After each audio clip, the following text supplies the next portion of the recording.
ñaareel yaa ngi décolle ay jeunes bu ko defee ñaareel yaa ngi décolle ay jeunes bu ko defee ñaareel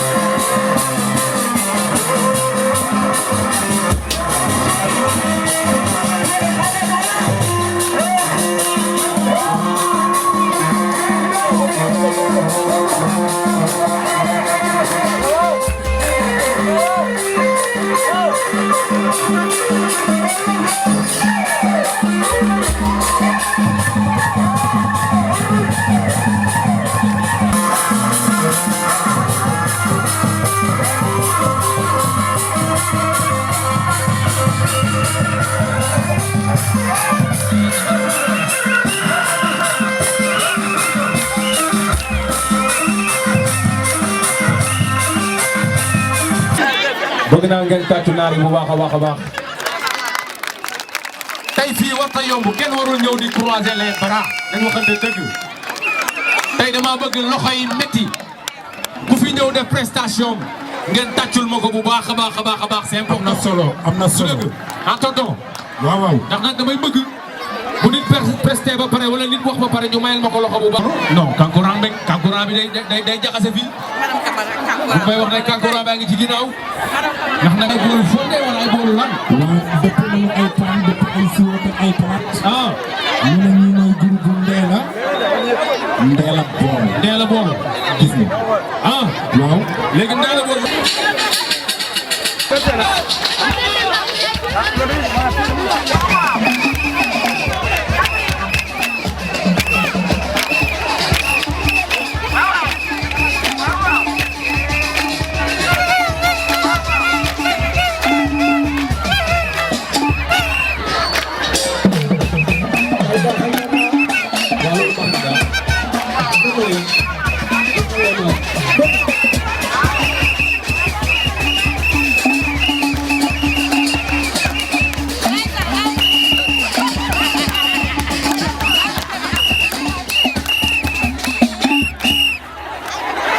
waa ndeysaan kontaan nañ ci yéen dama ni léegi ana awo yi ana ñu ci amul awo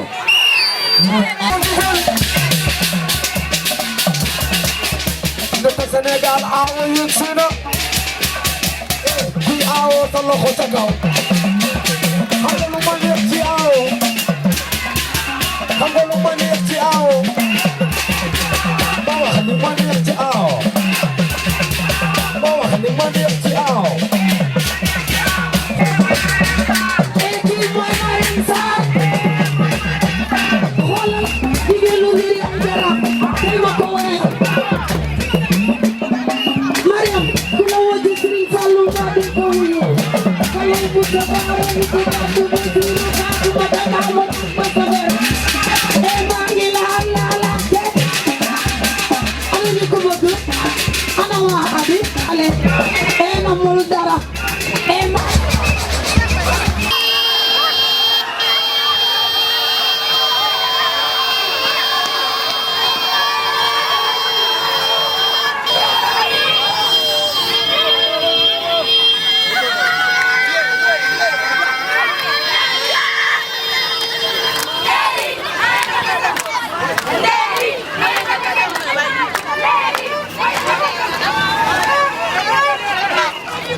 Courage et de principe, connu et apprécié pour sa fidélité dans l'amitié, son efficacité dans l'action, mais aussi pour son sens des responsabilités, sa franchise désarmante, sa sérénité à toute épreuve.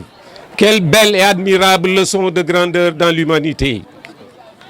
Je vous signale que la grandeur d'une nation se mesure à la qualité de ses hommes. Soyez donc infiniment remerciés et que nos voeux vous accompagnent pour une longévité et beaucoup de bonheur. Je vous remercie de votre attention. dañuy doxal beneen baat bu bees beneen gisin bu bees et yeneen doxalin yu bees ba biir mairie bu Yeumbeul Nord ñu jëlee fa les maires du poste jëlee fa les maires du parti teg fa suñu maire bi nga xam ne il est là pour le peuple muy Ndéri Aïdara suñu lépp lu ñu xam ak lu ñu xamul boole doole suñu doole yi ànd ak jeunesse bi ak famille ak tous les alliés parce que ñoo bokk vision ñoo bokk gis-gis Ndéri Aïdara muy la solution de nos problèmes à Yeumbeul Nord. Ndéri Aïdara dafa dem ci ab parti boppam daa saaku dafa dem liste indépendant déposé 15 millions ma xam ne kii Yeumbeul la ko ñor man ne man Yeumbeul la ma ñor te lu avancé Yeumbeul moom ma ñor parce que man ci Yeumbeul gi laa màggee fi laa yoroo fi laay enseigné kon damay ànd ak Ndéri Aïdara ñu dem uti mairie Yeumbeul bi incha allah dañ koy gagné. Ndéri Aïdara dafa nekk ki koo xam ne dafa social ci développement lay yëngatu président Bougane ci développement lay yëngu social lay yëngatu kon ñaar ñoo mën a ànd man du ma ànd ku nekk ci développement du ma ànd ku nekk social. Ndéri Aïdara Yeumbeul ngi nii say doom ngi nii say jeune ngi nii say rakk ngi nii say mbokk ngi nii inchallah le 23 janvier danañ la voter gagner la mairie bi teg la ci kaw nga nekk monsieur le maire inchallah. na sheytaani rajim bismillahi rahmani rahim jërëjëf yàlla Ndéri bul tiit bul raf bul daw ñun xeexuñu xuloowuñu xam nga li ñu bëgg chaise bi te jot nañ ko gis nga chaise bi nga teg bu ko dàq ngay am ca mairie ba Inch'Allah tàccu leen la waay. Ndéri bàjjenu gox yi ànduñu woon ak kenn waaye yaa tax ñuy politique ndax lan ambulance Ndéri Aïdara lalu maternité Ndéri Aïdara dépistage bi seet cancer Ndéri Aïdara waaye tàccu leen loolu waay. échographie Ndéri Aïdara yaa tax ba dematuñu Kër Massar tàccu leen loolu. kon Ndéri Aïdara waa maternité Yeumbeul bàjjenu gox yi jigéen ñi nee nañu lu tax nga choisir mbubb mu weex mooy bonheur te incha allah. waaw mais tàccu leen bàjjen Ndeye Ndiaye waay ah.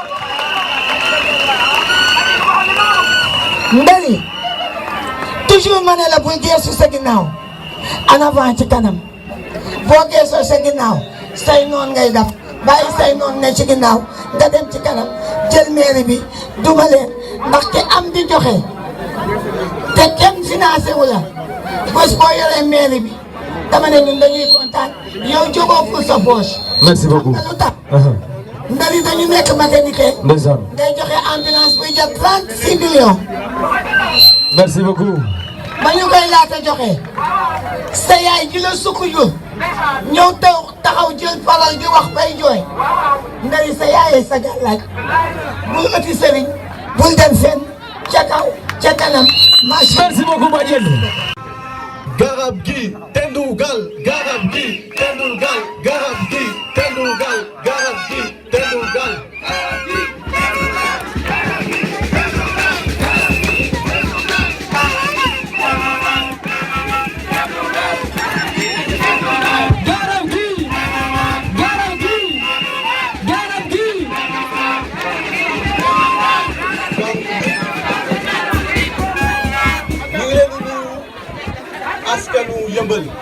Un attachement sans faille qui me lie à cette commune qui m'a recueilli tout petit, où j'ai grandi et dont j'ai investi les associations sportives, culturelles et de développement, avant de faire de la politique.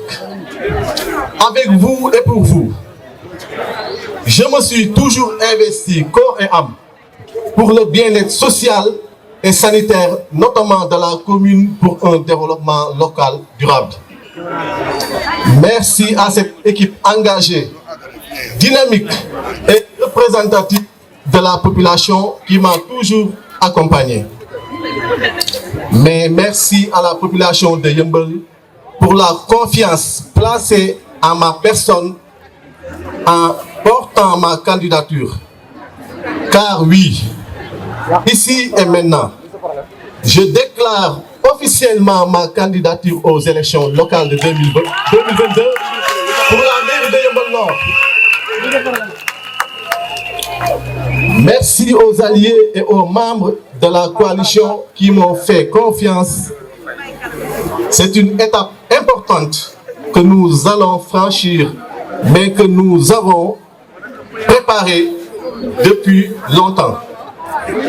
En fin de compte, nous sommes conscients que les choses doivent bouger dans le sens et que la solution est en nous.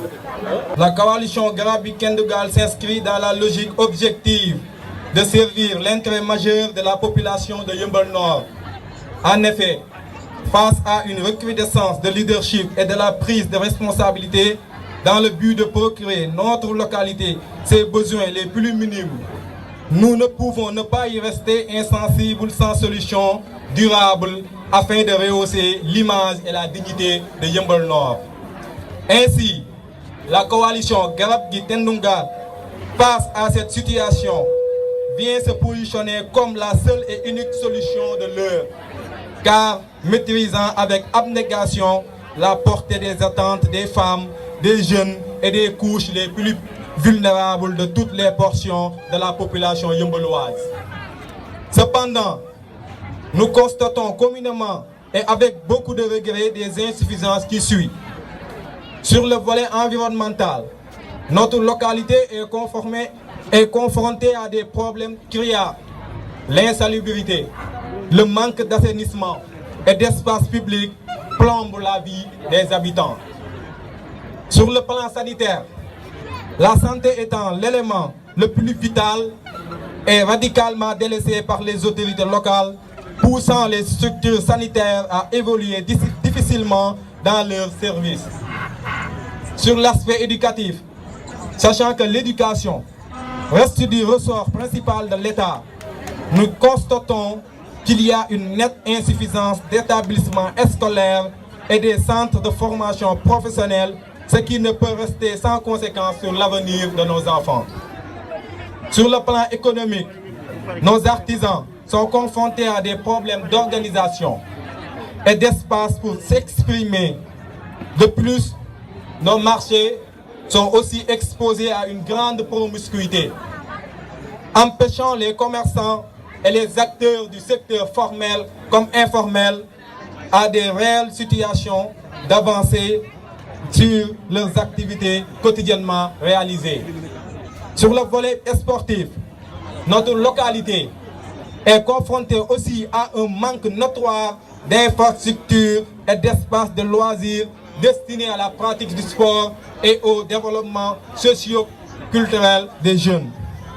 En ce qui concerne la culture, en l'occurrence, l'absence d'espace et de cadre freine considérablement la création et l'expression artistique de ces différents acteurs.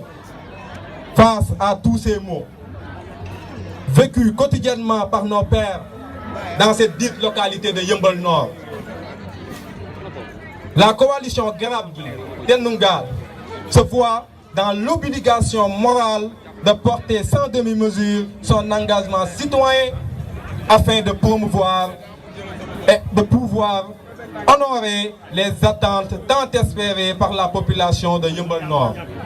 Sur ce, nous nous portons garantie et garant à poursuivre notre mission et à remplir avec consistance la volonté de mener notre commune sur les rampes du développement durable. Je vous remercie.